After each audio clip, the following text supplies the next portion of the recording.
오늘 우리에게 주신 하나님 말씀은 레위기 26장 40에서 45절까지 말씀입니다. 제가 봉독하겠습니다. 그러나 그들이 자기들이 지은 죄와 조상들이 지은 죄, 곧 그들이 나를 배신하고 나에게 반항한 허물을 고백하면 또 그들이 나를 거슬렀으므로 내가 그들을 거스르지 않을 수 없었다는 것과 그래서 내가 그들을 원수가 사는 땅으로 보냈다는 것을 깨닫고 할례받지 못한 그들의 마음이 겸손해져서 자기들이 지은 죄로 벌을 기꺼이 받으면 나는 야곱과 맺은 언약과 이삭과 맺은 언약과 아브라함과 맺은 언약을 기억하고 또 그 땅도 기억하겠다. 그들에게 버림받은 그 땅은 오히려 그들이 없는 동안 폐허로 있으면서 안식을 누릴 것이다. 그 기간에 그들은 내가 명한 법도를 거역한 죄값과 내가 세운 규례를 지키지 않은 죄값을 치를 것이다. 비록 그들이 죄값을 치르고 있더라도 그들이 원수의 땅에 잡혀가 있는 동안에 나는 절대로 그들을 버리지 않겠다. 미워하지도 않고 멸망시키지도 않겠다. 그래서 그들과 세운 나의 언약을 깨뜨리지도 않겠다. 내가 주 그들의 하나님이기 때문이다. 그들을 돌보려고 나는 내가 이집트 땅에서 이끌어낸 그 첫 세대와 맺은 언약을 기억할 것이다. 나는 그들의 하나님이 되려고 뭇 민족이 보는 앞에서 그들을 이끌어내었다. 나는 주다. 아멘. 오늘 우리가 묵상하는 이 레위기 26장 40에서 45절 말씀은 이 레위기 26장의 이 마지막 부분에 해당되는 말씀입니다. 이 레위기 26장은 이 세 부분으로 나눌 수 있는데요. 그 첫 번째 부분은 1에서 13절까지 말씀이고요. 그 내용은 이 이스라엘 백성이 하나님과 맺은 언약을 잘 지키면은 복을 받는다라는 어떤 언약의 축복에 대한 그 말씀이 바로 이 첫 번째 부분입니다. 이 두 번째 부분은 24절부터 39절까지 말씀인데요. 이 부분은 이제 하나님의 그 택하신 백성일지라도 이 언약을 어기면은 하나님을 어기면은 징벌이 따른다. 그런 어떤 하나님의 어떤 징벌에 대해 징계에 대해서 다루고 있습니다. 그리고 마지막 부분은 이 오늘 말씀이 레위기 26장 이 40절부터 이 마지막 절 말씀인데요. 하나님께서 그 택한 백성은 하나님께 비록 징벌을 받을지라도 그 마음을 낮추고 하나님께로 돌아가면 하나님께서 그들에게 하신 그 언약을 기억하시고 그들을 다시 회복시키신다. 그런 어떤 언약적 회복에 대해서 다룬다고 할 수 있습니다. 이 레위기 26장을 보면은 하나님께서 그 언약에 근거한 축복을 내리시고 또 그 언약이 깨어졌을 때 그에 합당한 심판을 내리시면은 거기서 멈추지 않고 백성들이 회개하고 돌아오기를 바란다는 것을 알 수 있습니다. 하나님께서는 우리의 불순종의 죄로 인해 여러 가지 모습으로 심판할지라도 그들을 향해서 그 백성들을 향해서 그들이 돌아오기를 정말 바라는 그 간절한 마음을 갖고 있다는 것을 우리가 살펴볼 수 있는 것입니다.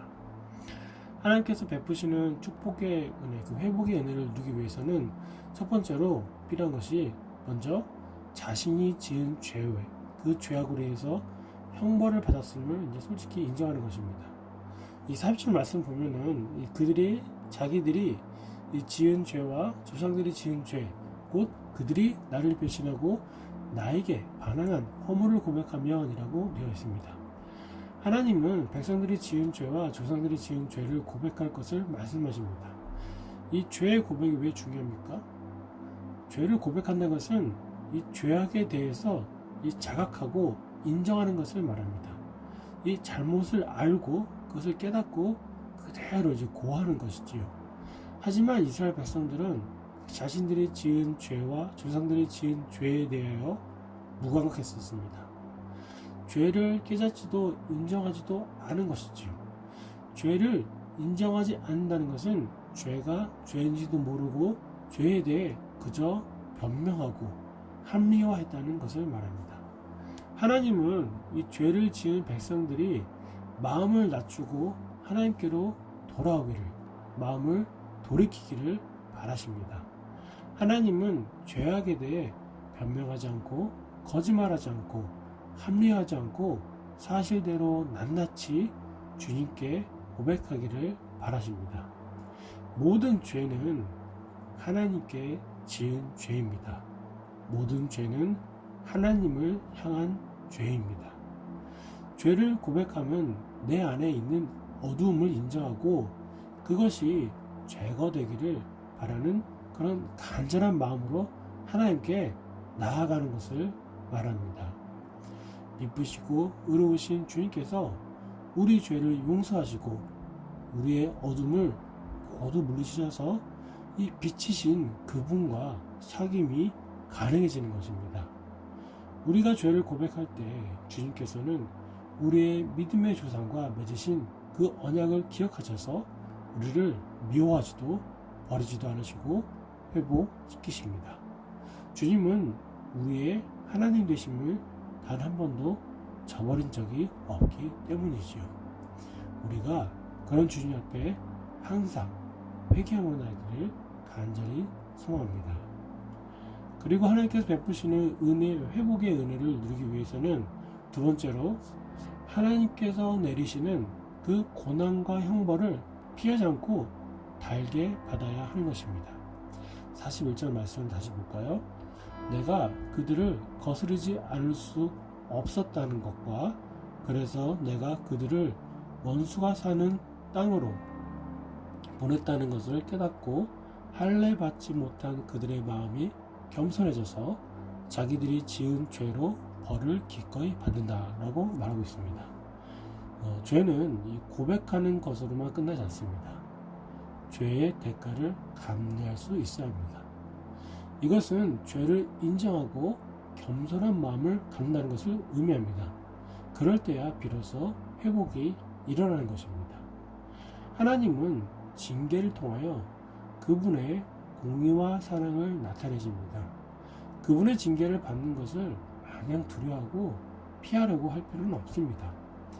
죄를 지으면서 알지 못하였던 혹은 알려고 하지 않았던 하나님의 준엄한 모습을 징계를 통하여 그 하나님의 모습을 발견하고 경험할 수 있는 것입니다. 하나님께 죄를 지었다는 것은 그분께 불순종하고 그분의 말씀을 거절했다는 것입니다. 즉 하나님을 거역하고 교만한 마음을 갖췄다는 것이지요. 하나님은 그 마음이 낮아지기를 바라십니다. 그것은 하나님의 징계로서 이루어지는 것입니다. 징계를 달게 받음으로 하나님의 회복과 용서로 나아갈 수 있는 것입니다. 하나님은 불신자들에게 대해 징계하실 때는 죄악에 대한 분노로 그것을 쏟아 부으십니다. 하지만 반대로 신자, 즉 믿는 자에 대한 그분의 자녀, 그분의 백성에 대한 징계는 그 잘못을 바로잡기 위한 부모로서의 징계로 그 징계를 내리십니다.